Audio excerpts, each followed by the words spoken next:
Bonjour à toutes, bonjour à tous, soyez la bienvenue sur TV Vendée en ce mardi 3 mars. Très heureux de vous retrouver ce matin pour une nouvelle édition de la matinale. Bon appétit à vous si vous prenez actuellement votre petit déjeuner, je vous le répète quasiment tous les matins et je ne m'arrêterai pas, c'est le repas le plus important pour être en pleine forme et pour bien démarrer sa journée. Bon courage si vous apprêtez à prendre le chemin du travail ou bien des cours, et je vous rappelle que comme tous les matins, vous pouvez bien sûr réagir à l'actu du jour avec le WhatsApp officiel de la matinale dont voici le numéro. Nous avons reçu il y a quelques instants sur ce plateau Benoît Pinault, préparateur mental, chroniqueur en préparation mentale dans l'émission Sport 85 Chrono.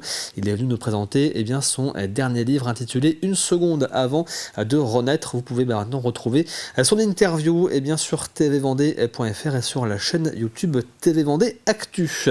On fait maintenant un point sur votre météo en ce mardi. Alors quel temps va donc y faire en Vendée ? Plutôt un temps clément aujourd'hui avec quelques nuages dans le ciel vendéen, mais rien de méchant. Comptez 7 à 8 degrés pour ce matin.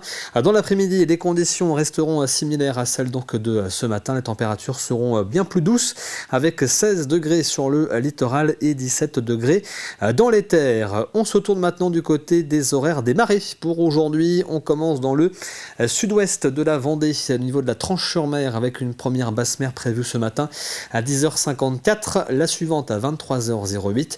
La première pleine mer était cette nuit à 4h42, la prochaine sera donc à 17h. Coefficient du jour de 94 à 97, coefficient identique dans le nord-ouest du département au niveau du passage du Gois, où la première basse mer est prévue en fin de matinée à 11h12, la prochaine à 23h25, première pleine mer cette nuit à 4h33, la suivante est donc prévue à 16h48. Le soleil, lui, s'est levé ce matin à 7h40, il se couchera ce soir à 18h54 et nous fêtons aujourd'hui les Guénolés. Et il est temps de faire ensemble un nouveau point sur l'actu du jour. Voici le journal.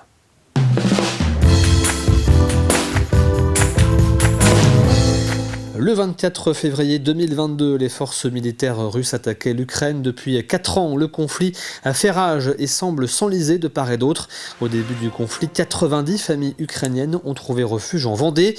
Plusieurs d'entre elles sont reparties dans leur pays malgré les combats, mais certaines souhaitent rester dans le département. Et c'est le cas d'Ina, son mari, ses 2 enfants et de ses parents, originaires de Mariupol, une ville particulièrement touchée par le conflit. Ils se sont installés à Chaland il y a 4 ans. Nous sommes allés à leur rencontre. Reportage de Grégoire de Châtillon. Comme chaque semaine, Ina et sa maman Ludmina préparent des pelmeni, un plat qui se rapproche chez nous des raviolis. Ils sont 6 membres de la famille à vivre dans cet appartement. Sacha, le papa, est le seul à travailler. Il est soudeur. Toute la famille est arrivée à Chaland en 2022, au début de la guerre. Ina se rappelle d'un très bon accueil à leur arrivée. C'était trop chaleureux, beaucoup d'associations, beaucoup de personnes qui voulaient nous aider. C'était vraiment très belle expérience. J'aime bien notre petite ville Chaland. Parfois, c'est un peu trop calme, mais c'est bien. La famille est originaire de la grande ville portuaire de Mariupol, contrôlée par les Russes depuis 4 ans. À leur arrivée à Chaland, il y a eu d'abord le barrage de la langue, puis la bureaucratie française compliquée, sans compter le déracinement. On était complètement perdus parce que c'était, nouvelle langue, nouvelle ville, nouvelle vie. On laisse toute notre vie là-bas, en Ukraine. C'était vraiment très compliqué. Mais on essaye d'intégrer parce que c'est important. Ingénieure de formation, Inna n'a toujours pas trouvé de travail. Elle a cependant créé des liens avec les habitants et quelques familles ukrainiennes installées dans le coin.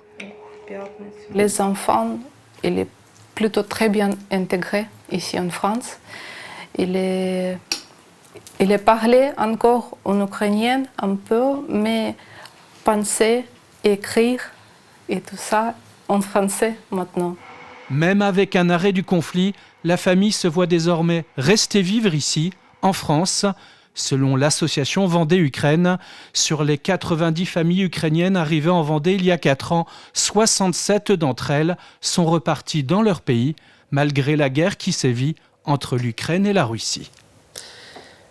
Direction maintenant la commune de Tresse-Septier avec la pose de la première pierre du hameau du partage, un projet porté par Vendée Habitat et le conseil départemental destiné aux personnes vulnérables, âgées ou en situation de handicap. Un bâtiment de 500 m² va donc sortir de terre à début 2027. Il comprendra 8 logements et une salle commune.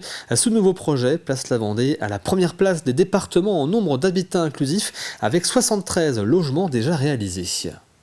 L'habitat inclusif, on peut dire que c'est un programme qu'on rencontre de plus en plus, intégrer des personnes qui sont en difficulté sociale ou qui sont vieillissantes. C'est vraiment, on les retrouve autour des projets tels que ceux-ci et on a de plus en plus de demandes. Nous qui faisons à peu près 70% de notre activité autour du marché public, on travaille, en ce moment on a 3 opérations d'habitat inclusif. Alors le CCS gère aujourd'hui l'EHPAD, la résidence autonomie, les foyers soleil, le service d'aide et d'accompagnement à domicile. Donc dans notre dynamique de parcours des personnes âgées et des personnes en situation de handicap, ça fait une pierre de plus à l'édifice. Ça rentre dans une logique globale de parcours du domicile jusqu'à plus loin s'ils veulent ou pas. Donc on mettra tout en place pour qu'ils soient bien ici, mais ça peut être qu'une phase où ils peuvent y rester jusqu'à la fin de leur jour. La sélection, elle est faite surtout par rapport à en amont comment la situation notamment et de vulnérabilité, mais aussi d'isolement est importante. Vendredi dernier, la ville de Luçon accueillait la cérémonie de remise des diplômes aux cadets de la gendarmerie. 33 jeunes Vendéens âgés de 15 à 18 ans se sont vus remettre leur diplôme par le parrain de cette 5e promotion, le général Pierre de Villiers, ancien chef d'état-major des armées, et en présence du général Jean-Pierre Génaud, responsable du commandement de la réserve et de la jeunesse de la gendarmerie. Ces 33 cadets ont effectué un stage de 12 jours durant lequel ils ont pu découvrir l'ensemble des métiers que propose la gendarmerie nationale. L'objectif pour l'institution est d'offrir une première préparation pour ces jeunes qui souhaitent pour la plupart rejoindre la gendarmerie après leurs années de lycée. Donc les cadets de la gendarmerie de Vendée s'adressent tout d'abord uniquement aux jeunes Vendéens âgés de 15 à 18 ans qui se portent volontaires afin de découvrir les métiers de la gendarmerie et peut-être par la suite s'engager en tant que réserviste, volontaire ou carrément le concours de sous-officier. Alors, cette formation dure 12 jours. Elle commence bien sûr par l'incontournable ordre serré. Et ensuite, ils découvrent tous les métiers de la gendarmerie, du PSIG, investigation criminelle, maître chien, GIGN, etc. Le tir, bien sûr, une formation d'instruction professionnelle. Et cette instruction se termine par ce que l'on appelle un rallye de synthèse qui englobe en une journée tout ce qu'ils ont découvert avec différents ateliers et des tests sur lesquels ils sont notés. Quel est l'avenir de la formation cycliste vendéenne Total Énergie? C'est la question que beaucoup se posent en ce début de la saison cycliste. En effet, le partenaire Total Énergie a annoncé l'an dernier qu'il ne poursuivrait pas l'aventure au-delà de l'année 2026. L'équipe est donc en pleine recherche d'un ou de plusieurs nouveaux partenaires pour poursuivre cette aventure débutée en 2000. D'autant plus que les 28 coureurs de l'équipe réalisent un bon début de saison avec déjà une victoire et plusieurs podiums. Le président et fondateur de l'équipe, Jean-René Bernaudot, et le manager général Stéphane Hulot étaient les invités de Paul Deswatines hier soir dans 85 chronos et ont fait le point sur la situation. On vend une belle histoire, on vend une très belle histoire. On essaie de, comme ceux qui m'ont éduqué, se projeter dans 10 ans, où sera le sport dans 10 ans. Donc avec Stéphane, on en parle beaucoup et il est totalement en phase avec... on vend uniquement la cohérence de notre projet, savoir si des gens, des entreprises se reconnaîtront dans ce projet. Ce ne sera pas une course à l'échalote, ce ne sera pas la fuite sur des... Nous, ce qu'on veut, c'est... Ou d'ailleurs, ce qu'on fait avec Stéphane, c'est qu'on vend ce qu'on a fait l'année passée. On ne vend pas ce qu'on va faire l'année prochaine. Donc en réalité, le sponsoring devrait vivre avec une année d'avance et dire merci, on va continuer, on va augmenter le budget, certes, parfois, mais déjà, c'est déjà rentable. Alors que cette fuite avec les pays du Golfe, il faut dire la vérité, aujourd'hui, le marché n'existe pas. Le marché dans le sponsoring, il y a un marché, mais l'inflation est faite par les mécènes et les pays du Golfe. Donc quand ça sera du vrai sponsoring, je pense qu'on sera très heureux. Mais il faut que ce soit des vrais sponsors en face de nous. Et là, il y a un vrai marché. On est d'accord, hein, aujourd'hui c'est plutôt possible. Mais en réalité, la SA Vendée, elle est solide. La structure, elle est solide. Le directeur de la performance est vendéen. Il a sous lui un adjoint qui publie ses études à l'université de Milan, un luxembourgeois, donc Maxime Robin, pilote le pôle performance. Donc la structure, elle existe, les bus sont payés, on est des gens solides.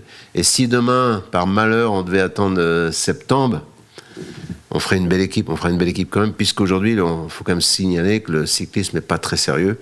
Il y a quelques équipes en difficulté. Et vous pouvez retrouver l'intégralité de cette émission 85 chrono avec Jean René, Bernardo et Stéphane Helot de la formation en Total Énergie sur tvvendée.fr. Après plusieurs défilés devant un jury, la jeune fontenaisienne Jade Combe a été élue Miss Élégance régionale. Une première étape dans cette aventure puisque ce titre lui ouvre désormais les portes du niveau supérieur. L'élection nationale de Miss Élégance avec les 19 autres candidates sélectionnées dans les différentes régions de France. Elle prendra donc part à la compétition nationale avec plusieurs événements au programme, tests de culture générale, interviews, défilés de mode et bien sûr le grand spectacle final. Jade compte notamment sur le soutien du public pour atteindre la première place. Cyril Dillet l'a rencontré pour nous. Celle qui va aller à la finale est la candidate numéro 4. Le 14 février dernier, à Challans, Jade Combe décroche le titre de Miss Élégance Pays de la Loire 2026. La fontenaisienne, âgée de 20 ans, a du mal à réaliser. Sur le coup, c'est un soulagement parce que c'est quand même beaucoup d'efforts, beaucoup de sacrifices, de temps passé. Donc c'est quand même relativement agréable de se dire que ça y est, j'ai réussi. Et puis c'est un honneur aussi de représenter cette belle région au niveau national. Pompier volontaire à Fontenay-le-Comte, elle poursuit ses études à Nantes dans le but de travailler auprès des grands brûlés et des accidentés de la route. Ce type de concours est une première pour elle. Il faut faire 1m60 minimum, c'est pour ça que c'est pas Miss France, parce qu'il faut faire 1m70 pour Miss France. Il faut être de nationalité française et puis après avoir entre 18 et 29 ans. Très fière de porter les couleurs de sa région et celles de la Vendée, depuis son élection, elle s'active pour se faire connaître, car le public peut aussi voter. Sur les réseaux sociaux, depuis quasiment une semaine, j'ai pu mettre des liens et des QR codes à scanner qui permettent de voter. Et donc 1 euro, ça représente un vote et ça représente 50% dans la présélection du top 10. Donc c'est-à-dire que sur les 20 candidates qu'on est au début, seulement 10 passeront une première étape, et en partie grâce au vote du public. Aujourd'hui, elle se prépare pour l'étape suivante, où elle ainsi que les autres candidates vont être observées par le jury pendant plusieurs jours, jusqu'à la soirée finale. C'est une fierté parce que c'est quand même pas tous les jours qu'on a l'occasion d'être un peu le porte-parole d'une région et de représenter un petit peu là d'où on vient. Cette élection nationale se déroulera le 28 mars prochain à Rodez. Jade sera la candidate numéro 20. C'est la fin de ce journal. Je vous propose de refaire ensemble un point rapide sur votre météo de ce mardi avec, je vous le disais tout à l'heure, du soleil sur l'ensemble de la Vendée ce matin malgré la présence de quelques nuages dans le ciel. Donc vendéen, au niveau des températures, comptez 7 à 8 degrés pour la matinée. Dans l'après-midi, les conditions resteront similaires à celles de ce matin. Il fera cette fois-ci bien plus doux avec 17 degrés dans les terres et 16 degrés sur le littoral. Il est temps maintenant de passer au plus de l'info du jour.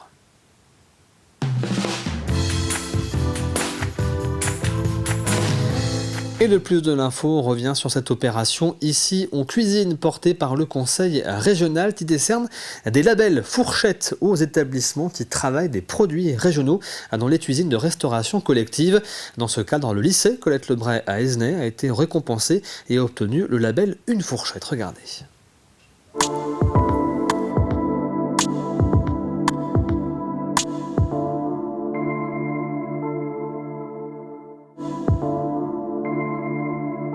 Le label Fourchette s'inscrit dans notre, on va dire, boîte à outils de notre politique régionale Ici on cuisine. Ici on cuisine, c'est quoi? C'est mettre des produits régionaux dans l'assiette de nos lycéens et lycéennes. Un produit régional, c'est quoi? C'est un produit qui a été cultivé dans notre région et dans les départements limitrophes ou qui a été élevé pour les filières animales dans notre région ou dans les départements limitrophes. Donc une fourchette 30%, 2 fourchettes 40% de produits régionaux, 3 fourchettes 50% de produits régionaux, plus un pourcentage de produits frais. Mais vous savez, sur nos 116 lycées, on en a 110 où on a de vrais chefs. Et sur 110, sur 116, on en a à peu près 50% qui ont des fourchettes. L'important, c'est que ça valorise le travail des équipes en interne, l'équipe de cuisine, les agents qui y participent aussi.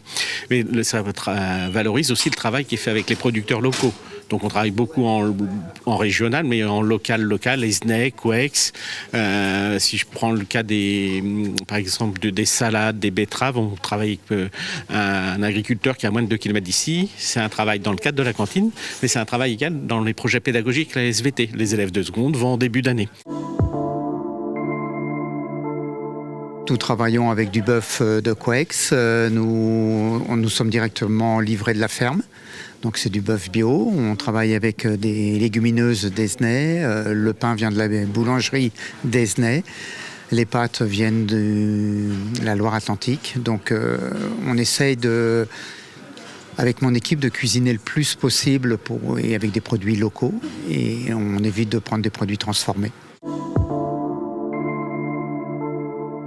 Alors, coût raisonné, c'est qu'on lutte contre le gaspillage. Nous sommes à 36 grammes de déchets par convive, alors que la moyenne nationale a tendance à aller vers les 110 grammes. Donc, on est bien placé. Au service, on dit aux élèves, prenez ce que vous allez manger et si vous voulez, vous revenez et on vous resservira. Comme ça, on évite le gaspillage. On fait attention, il y a des plats qu'ils aiment un peu moins, donc on les met moins souvent au menu. Ça permet d'équilibrer. Sur la moyenne des 116 lycées régionaux, on est à 2,70. Le lycée tourne à 2,60, entre 2,55 et 2,60. Et voilà, on arrive, et c'est cuisiner maison qui nous permet de tirer les prix vers le bas.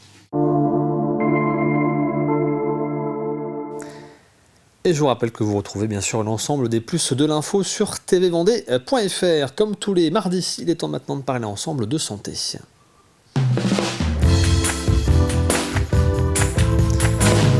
Cette semaine dans Hôpital Mode d'Emploi, nous vous présentons la Maison des Femmes qui se trouve sur le site du centre hospitalier départemental de La Roche-sur-Yon. Elle a été inaugurée en janvier dernier par la ministre de l'Égalité entre les femmes et les hommes, Aurore Bergé. C'est la 77e maison de ce type en France. On y retrouve sages-femmes, psychologues, médecins légistes, généralistes ou encore assistantes sociales. Ils sont présents pour être à l'écoute et pour accompagner les femmes victimes de violences conjugales. Sur les maisons des femmes, en fait, on propose un accompagnement, une prise en charge donc pour toutes les femmes victimes de violences conjugales ou sexuelles. Donc c'est une prise en charge vraiment pluridisciplinaire, avec un temps du coup de sage-femme, de médecins généralistes, de psychologues, d'assistantes sociales. On a aussi l'appui de médecins légistes de l'établissement qui peuvent venir sur des situations avec nous.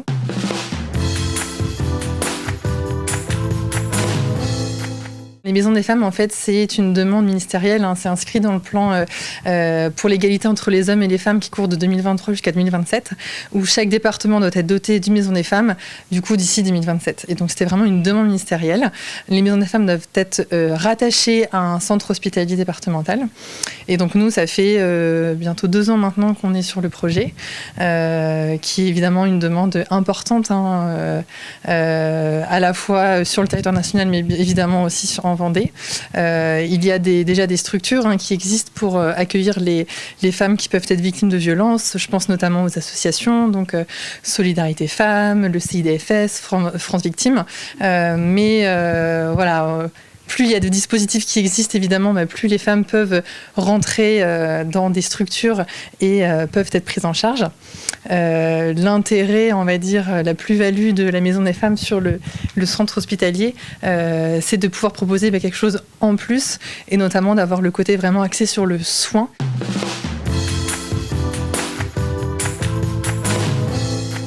Déjà, il n'y a pas forcément de profil, il n'y a pas de femme type victime de violence, ça touche tous les milieux. Nous, sur la Maison des Femmes, on accueille donc les femmes victimes de violences conjugales ou violences sexuelles, qu'elles soient actuellement victimes de violences ou qu'elles l'aient été dans le passé. Mais évidemment, si elles ont un besoin aujourd'hui, on les accueille bien sûr. Donc le profil des femmes, surtout sur les vingtaines de femmes qu'on a accueillies là, ce sont principalement des femmes qui sont victimes de violences conjugales ou qui l'ont été, mais qui ont des répercussions actuelles sur leur santé, sur leur état physique et psychologique. Voilà. Mais la plupart, pour l'instant, sont des femmes qui sont victimes de violences conjugales, sur les femmes qu'on a pu prendre en charge.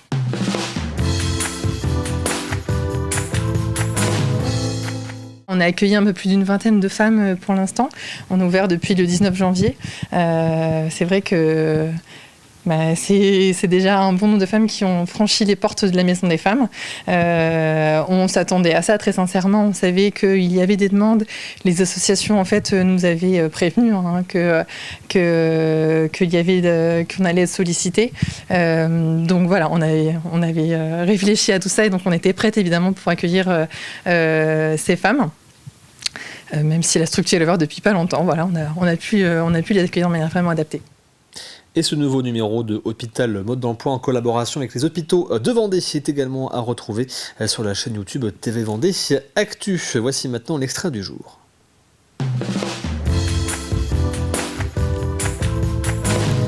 Et l'extrait ce matin, c'est votre rendez-vous culture tous les mardis avec Effervescence, présenté par Catel Lejeune. Aujourd'hui, elle va à la rencontre de Damien Forger, c'est le responsable de la ressourcerie culturelle de Montée-du-Vendée. Mais qu'est-ce qu'une ressourcerie culturelle, justement ? Eh bien, voici quelques éléments de réponse.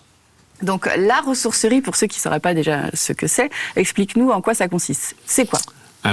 C'est comme la valoritérie ou c'est une recyclerie normale, ouais. Sauf que nous, on est axé que sur les acteurs du secteur culturel ou de l'événementiel. Donc ça va aussi bien du cinéma, le musée, le théâtre, les festivals, musique aussi. La musique, ouais. Les locaux de répétition et tout ce qui s'ensuit. Et on collecte le rebut, c'est-à-dire ce qui n'est plus utilisé ou ce qui n'a plus de vie dedans, auprès de ces acteurs-là, et on le ramène chez nous pour leur donner pour réfléchir à la deuxième vie de ce matériel-là. Alors explique-nous un petit peu en résumé comment ça fonctionne. Donc on collecte, tu vas chercher, comment ça se passe justement, comme cette collecte, comment ça se passe? On nous appelle, on appelle Jules, qui est le responsable collecte au niveau de la ressourcerie. On a des choses à donner. Alors au début, il y a des gens qui pensent que ça va être gratuit, c'est un service payant chez nous. C'est-à-dire que soit on fait de l'apport volontaire, et dans ce cadre-là, selon le flux, ça va être payant ou pas payant. Mais il y a quand même un coût, parce que quand ça arrive dans les locaux, chez nous, il y a toujours de la revalorisation. Tout est pesé et tout est référencé. Et c'est à ce moment-là, dans le moment collecte, qu'on décide de ce qu'on va faire de l'objet.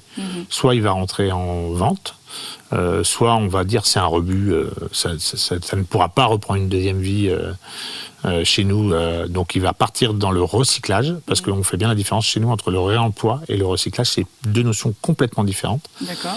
Donc on l'envoie dans le recyclage, ou alors on lui dit, on se dit on va faire une deuxième vie, et alors on fait une deuxième vie soit par rapport à la vente du matériel, du décor, ou soit par rapport à la location. Ouais, c'est aussi une grosse partie de l'activité ici, la location. Ouais. Mais en fin de compte, vu que l'entrée du flux est 100% secteur culturel et la sortie du flux est 95% secteur culturel. On l'a fait volontairement pour montrer, parce qu'en plus le secteur culturel il a tendance à bien se fédérer et tout. Et donc souvent on vient chercher un flux pour un événement, parce que pour un one-shot ou pour une représentation de théâtre ou pour 2 ou 3 représentations de théâtre. Et donc vous retrouvez ce nouveau numéro d'Effervescence aujourd'hui sur TV Vendée. Il est temps maintenant pour nous de passer à Café Cuisine.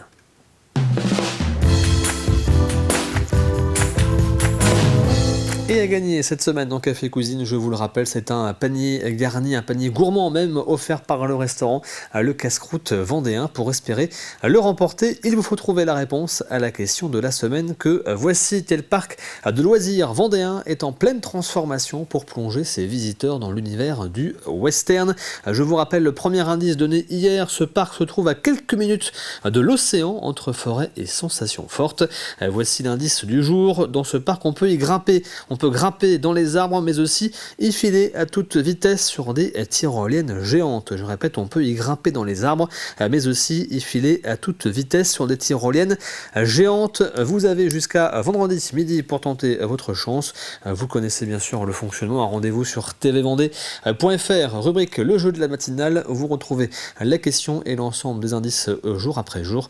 Et donc tirage au sort vendredi après-midi parmi les bonnes réponses pour espérer donc repartir avec ce panier gourmand offert par le restaurant Le Casse-Croûte vendéen. Je vous rappelle que vous retrouvez également sur tvvendée.fr l'interview de l'invité du jour, Benoît Pinault, qui est venu nous présenter son nouveau livre intitulé Une seconde avant de renaître, qui parle notamment de la résilience des sportifs. Un livre très intéressant avec plein d'histoires vraiment fortes en tout cas, comme celle de Alessandro Zanardi par exemple, ce pilote de Formule 1 grièvement blessé qui a repris ensuite la compétition. Donc interview de Benoît Pinault à retrouver désormais sur tvvendée.fr et sur la chaîne YouTube également de TV Vendée. Nous arrivons à la fin de cette matinale, merci à vous de l'avoir suivi. L'actualité revient bien sûr à 12h30 avec le journal présenté par Aurélien Huard. Quant à moi, je vous retrouve bien sûr demain à partir de 7h. Passez d'ici là une très bonne journée devant TV Vendée bien sûr. À demain.